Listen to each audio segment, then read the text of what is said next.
आज गांव कितना खूबसूरत लग रहा है ना। गांव नहीं, तुम खूबसूरत लग रही हो।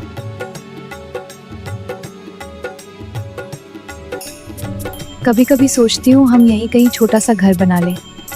बस तुम साथ हो, जहां भी घर बना लो वही जन्नत है। तुम्हें याद है जब हम पहली बार यहाँ आए थे? मुझे तब भी ये जगह बहुत पसंद थी। मुझे जगह से ज्यादा उस दिन तुम पसंद आई थी। बस करो कोई सुन लेगा। यहाँ सिर्फ नदी है, हवा है और हम। साइकिल संभाल नहीं सकते और कहते हो मुझे संभाल लोगे। साइकिल गिर भी जाए हो, तुम्हें कभी गिरने नहीं दूंगा। यहाँ आके दिल को सुकून मिलता है। क्योंकि यहाँ शोर नहीं, सिर्फ हम हैं।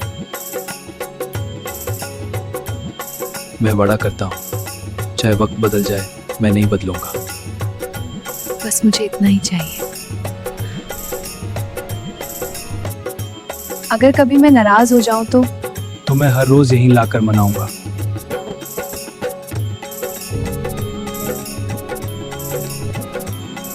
आज का दिन याद रहेगा। हर दिन यादगार बना दूंगा।